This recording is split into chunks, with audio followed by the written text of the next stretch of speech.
And we're live from Stockholm, Sweden, with another round report from the Rilton Cup. So the third round brought a lot of action, but first we're gonna give you the opportunity to get in on the action yourself. So if you want to play in the Rilton, there is the Rilton Blitz on the 3rd of January at 8:30 in the evening. And for those who have an ELO rating lower than 1800, you can still register for the Rilton 1800. And actually, my promotion from yesterday seemed to have worked because the 3 more have registered. So now there are 103 participants. Amazing. All right. So first, we're going to have a look at the results from round 3. So let's bring them up. As you can see, it was actually a pretty good day for Sweden. Tiger won this game against Dean Ippolito, and Khan Kushkuksari won as black against Kasper Chopin, clearly higher rated opponent. And we're actually going to have a look at both of these their games today. We're going to focus on those. But also we can mention Erik drew his game. Martin Lokander, the host of Rilton Cup live streams previous years, he unfortunately lost against the highest rated player in the tournament, Dmitry Kollash. And then a little bit lower, but still with 1.5 points, we have Juan Bion, father of Anna Kramling, who is the current host of the Rilton livestream, won this game, and Milton Panzer as well, which was great. So if we go to the standings, we can see that we have 2 out of 4 people with the full score are Swedish, Tiger and Khan. They are joined by Elishan Moradiabadi from the US, and the Nordic champion, Frode Urkedal, also played a very interesting game today.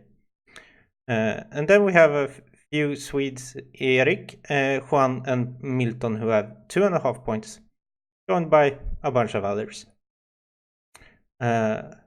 So let's get right into the game analysis. I think we're going to start with Khan's game, which was very interesting. Let's see here. Yes. No. So I'm sticking with chess.com analysis, which I like much better. So let's see what happened in this game. Knight f3, knight f6, c4, and English opening it turns into. Let's make a few moves, because this was not where it got really interesting. This a5 move, taking some terrain, and perhaps with the idea at some point playing a4, which we will see in the game. Unprovokedly giving up the bishop pair, which, I don't know, maybe it's theory, but there's a clear idea here to try to put this knight on this square. So there seems to be some kind of plan here for Khan. And the question is it a good plan? Because of course this knight looks nice, taking a lot of squares, but actually, is there much going on this side? It's not totally clear to me that this knight is actually doing as much as it seems to be doing. Oh well, let's play a few more moves. White at least decided to try to trade this knight, and now, after this trade, let's have a little look at this position, because White has 2 very well placed bishops on these long diagonals. and also has one more pawn in the center. And well placed queen and rook here and ready to double up wherever you want. So I really like white's position here. So I was not huge fan of this plan by black. And let's see what happens. So if now I managed to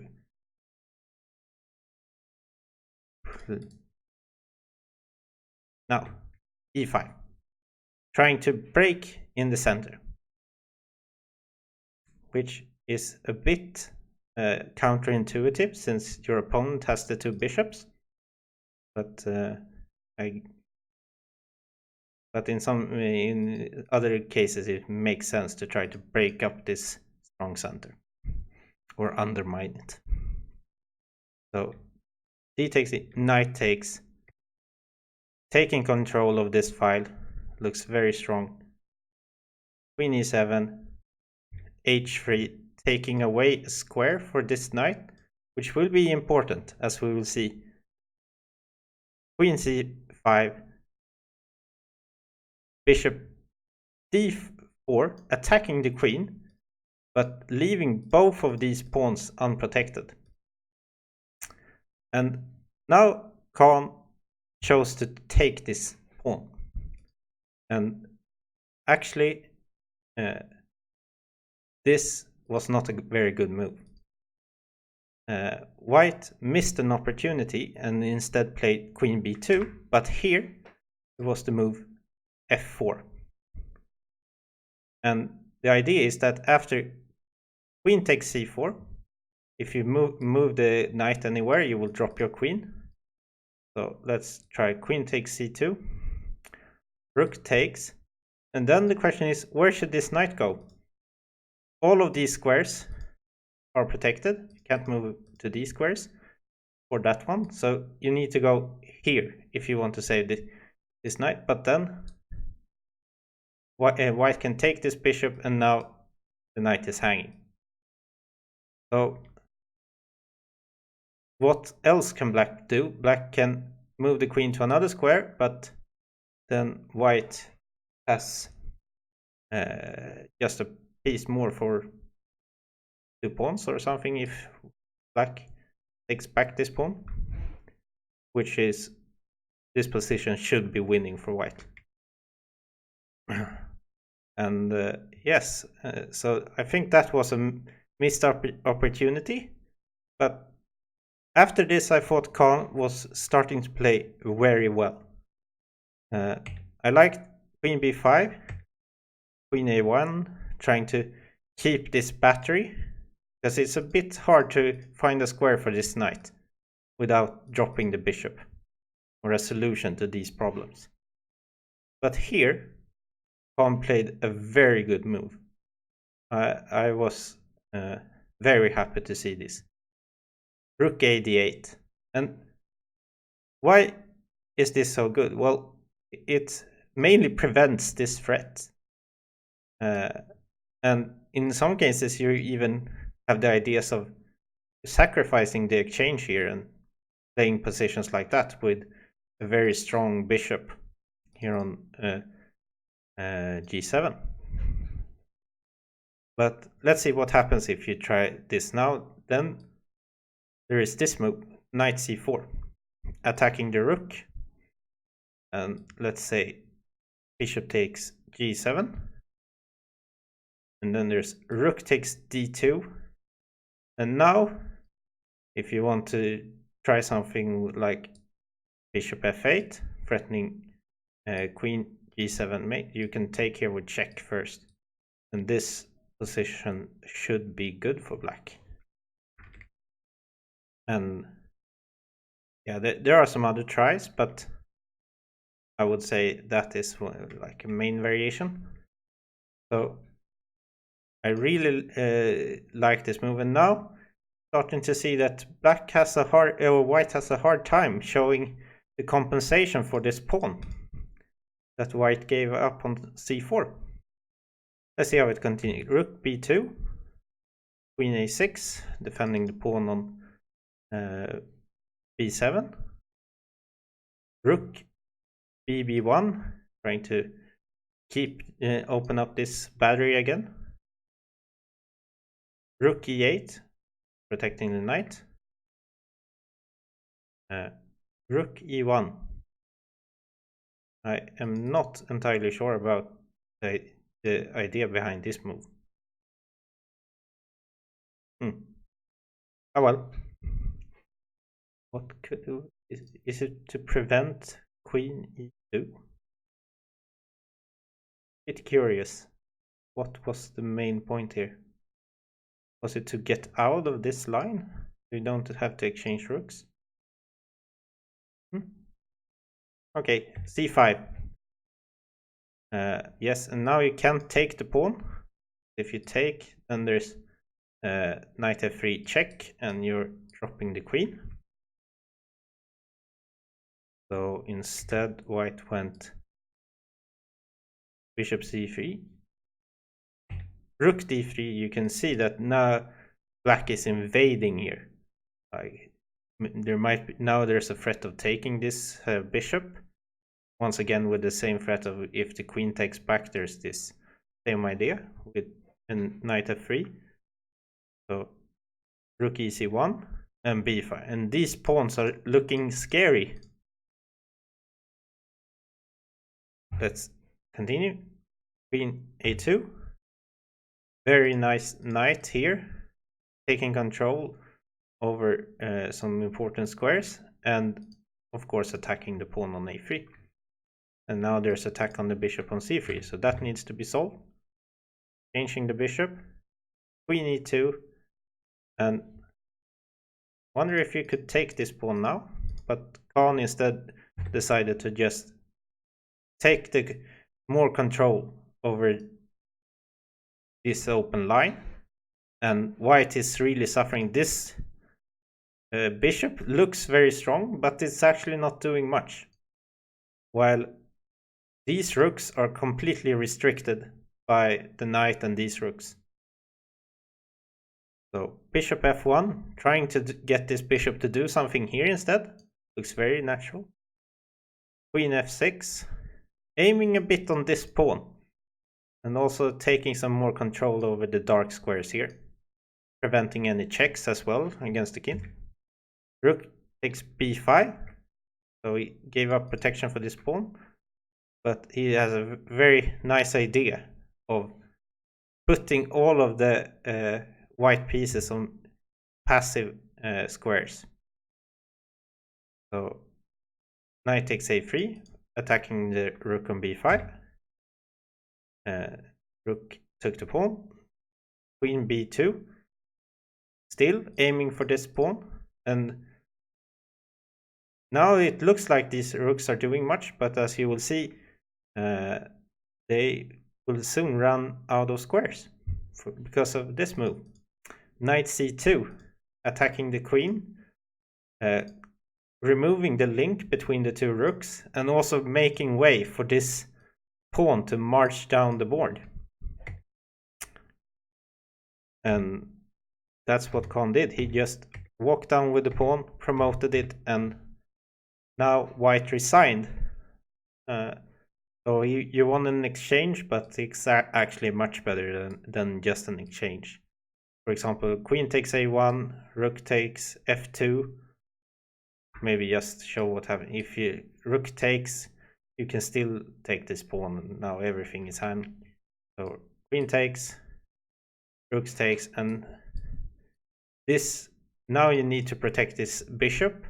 Rook a1, here, and now something like h5, and white can't almost make a move. Let's say d4, h4, and this bishop can't move, this rook can't move, and if this king would go to h1, let's say now, then this bishop still can't move because of the threat of rook h2, mate. Yeah, black can just improve his king, and will eventually win this. So very nice by Khan. It was a bit iffy in the opening, but it worked out. So let's move on to Tiger's game. So yes. So Tiger is playing Dean Ippolito, and it was also in English, but it turned into a King's Indian, and then it turned into some kind of Benoni structure. So actually, in this position, Tiger was commentating the game in the live broadcast afterwards, and he talked a little bit about how this position was like a King Samish variation of King's Indian. And for those who know it, in the Samish variation in the King's Indian, you have usually played the move f3 in this kind of position. But Tiger instead got like a similar position, but without this move on f3, and instead with the rook bishop on e2, which seems, I would say, a little bit better, and I think Tiger was happy with that as well. So let's see, a6 is looking very much like a modern Benoni. Bishop g5. That's ahead a few moves, because it was getting very interesting around here, I think. Yeah. So White now played b4, a move I liked a lot because it restricts this pawn or this pawn chain, so it can't push forward. And if you like to take the choose to take this one, I think you can take this one directly. So at least Black didn't decide to take it, and that's why I really liked this move, e4. Let's see, knight df6, h3, preventing any knight or bishop. Because usually in the Benoni, Black has some issues with this, to finding a good square for this bishop.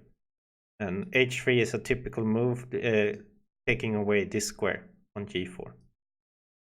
So it's like a very Benoni-like move. Bishop d4, e5. And I think Tiger himself said that this was a bit premature, and I think the computer agrees. Because now it started to get a little bit out of hand for Tiger, and Black, like this position was probably quite good for White, but now Black is starting to get some counterplay. F takes e5 here, and this was probably a blunder by Tiger, and in the analysis himself he showed a variation like this, where Black sacrificed the queen, and the knight went to g3 check, king h2, taking here, and here he liked Black's position, which I do too, but I think I even like Black's position even more in this variation, with taking here. Let's see, and then where should this queen go?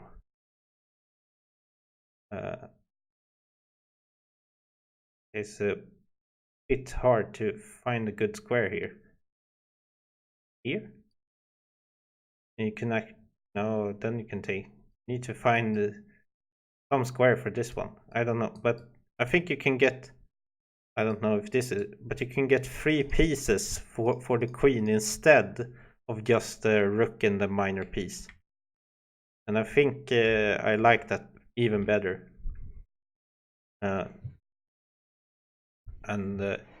So Black had this opportunity to go for this. But I think Black had a decent position anyways, and there were some opportunity for black for a major advantage. Let's see. Yeah, this position is Tiger mentioned here, I think. Yes, in this position he thought that black was winning with this move, which is very good, attacking the rook. And I think the idea is that you're restraining the rook, and also you don't have to give up this pawn in in any matter. You can play g4, and it looks very good for black.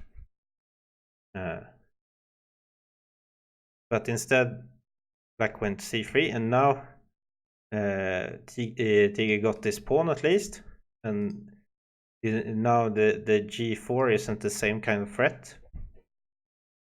And then rook c8, queen c2, bishop e6, rook d1, rook a8. And here, and both players were in time trouble at this point, but here Tiger actually missed a shot.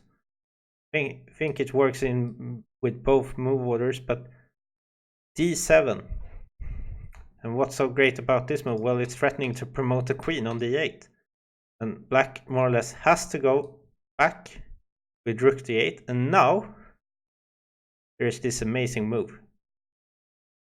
Bishop takes f7, and black has to do something. And the idea is that if the bishop takes, then this pawn is no longer attacked by two pieces.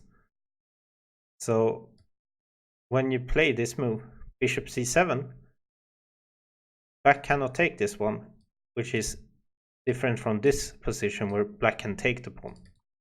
So you get this bishop to drop the attack on this pawn by giving up your bishop here, and now black more or less has to give up the rook.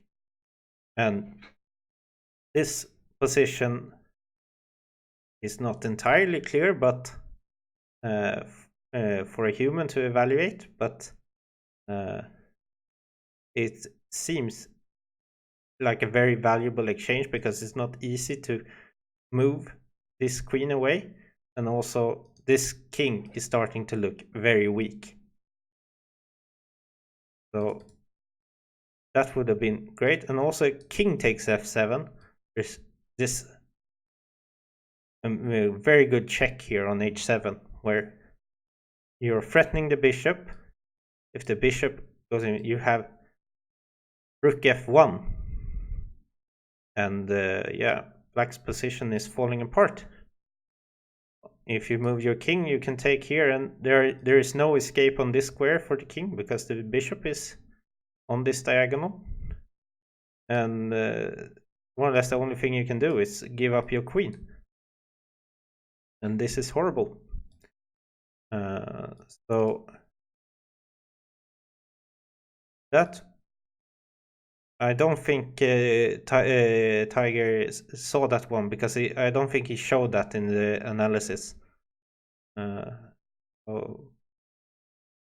But instead he chose a very natural move. His position is fine at this point, and I liked, like in time trouble, I liked how he played. Attacking the queen, queen g3, bishop f3. Now this bishop has done a lot of taking this pawn, and also now taking this long diagonal. Rook d8, bishop h2, attacking the queen. Queen is short, and now you can pick up the pawn. So now white doesn't have to worry about this dangerous pawn, and white still has kept his own pawn. So let's see, g4, trying to create something here, opening up the king. Bishop takes, exchanging. Quite important that this queen is able to protect white here on this third rank, because as you can see, bishop f4 threatening mate on h2, queen goes in between, g5, queen h5, queen f6, and here it got pretty tactical with rook f1 pinning the bishop against the queen, and then black found king g7 with this annoying threat of rook h8, trying to utilize that the queen and the king is on the same file. But Tiger, he accurately showed how to play here. Rook takes f4, queen a1, bishop g1, rook h8, pinning the queen. But Tiger was not afraid of that. That he just took the rook, king takes, and d7, aiming to get a new queen here on the d8, queen a1, and bishop b6. And there is no way for black to prevent this pawn from promoting. You have one check here, but after king h2 there are no more checks. So that was a very nice finish by Tiger. But yeah, it was here, d7. But you could actually, I think, play it in the other order. You can actually take on f7 first, which might have been even nicer. Yes, fantastic. Let's go back to the pairings, see if they're out. Just results. You see what we have. Oh, good. We don't have a Swedish matchup. I was a little bit afraid of that. So Khan, he's playing white against Frode Urkedal on board 1. That's great. For those who don't know, Khan is a young Swedish player. I think he's, can he be 16? I think he's born 2003. So this is like what the tournament was created for allowing talented Swedish player to meet the best in the world, or these very strong chess players. So Iger, he's playing Elshan as black, and on board 3 with Dimitri has black against Shardul. Let's see, do you have any others? Milton is playing Guido Kulaut. Erik is playing Erland Mikkelsen. And Juan is playing with black against Sergei Ionov. And I thought that was all of the Swedish player with 2.5 or more. Yes. Yes, much to look forward to tomorrow. And I hope you enjoyed the stream. And then I wish you a nice evening, and tune in tomorrow for the live commentary with Anna Kramling and Ulf Andersson at 3 o'clock. I think they might start a little bit after the round has started, but you can watch the other games for a little while. Thank you.